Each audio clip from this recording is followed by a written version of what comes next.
Was this person a part of the, I mean, you confirm, I mean, the geico skytypers. This is who the pilot was with? Confirm that at this So, You are confirming it is a fatality, sir?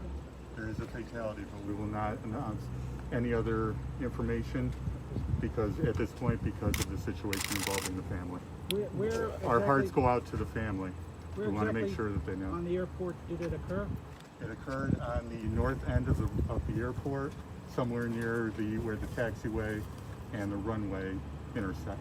Were they taking off? Was this plane taking off, landing? Can you disclose any information about what may have happened or led to this? What we've been told is that they were taking off at the present time.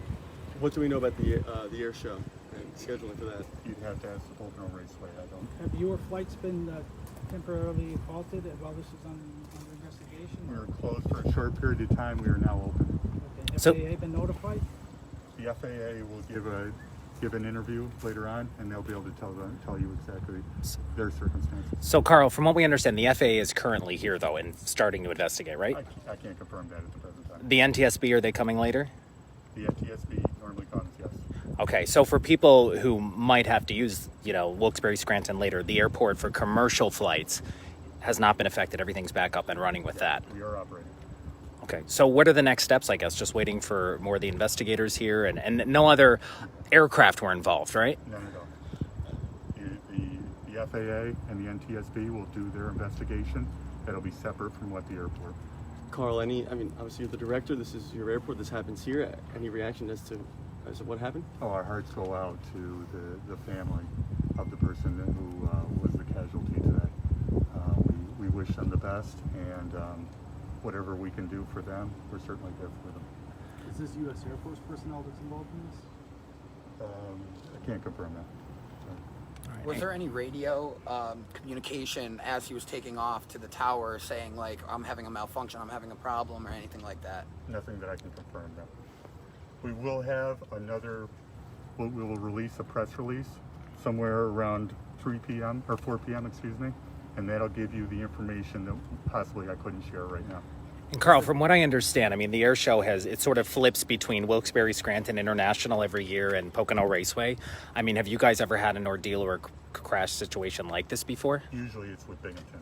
It is not with the Pocono Race. Okay. They haven't had air shows a lot in the past, so it's not someone that we work with. Was there any access difficulties, or were you able to get to the scene?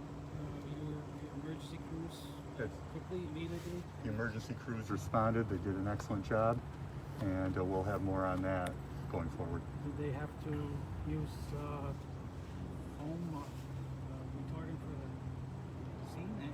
Of course. They're going to do anything they can to make sure that whoever's in that plane will be saved as quickly as possible.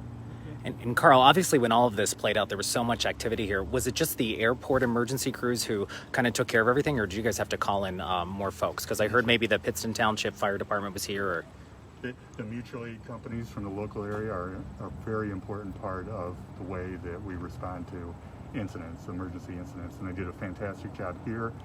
The crew that works at the airport are usually first on the scene, obviously, because they're here. But having mutual aid to go along with what we have here at the airport is allowed us to respond, I think, very effectively. Carl, put two together. The scene's still going to be active down there when NTSB comes. Are the airplanes' arrivals and departures going to come from the south? Because that scene's still going to be active while they... I couldn't answer that at the present time, but we'll certainly keep an eye out for it. And obviously, just, I mean, looking here, as soon as this happened, all of the air show performers, all of that traffic was grounded, right? Mm-hmm. Okay. So are there any commercial planes that can't land on that runway, that wouldn't be able to land here now because maybe I think that's your longest runway, right? 422 is our longest runway. It's 7,500 feet long. So it handles any aircraft that's going to come in and out of this airport. But that won't impact any commercial flights today in and out of here? No, it's reopened. The runway is reopened, and the aircraft that are scheduled to come in and out are going to be able to come in and out of this airport. Do you know when the last time something like this so horrific has happened here at AVP? No, I don't. All right. I'm good. Anything else you want to add, Carl, that we didn't ask you? No, I think you guys did a good job. Like I said, follow up We're going to release additional information come 4 o'clock. All right. Thanks again for your It's not going time. to be another press conference, so it'll be a news release. No, we thought we'd do a news release, and that way we can cover you all without you needing to come up here to the airport. Okay. Thanks Thanks, again. bro. Thanks for your time. But you did say the FAA was going to do an interview. Did you say that? Not right now. No, not right.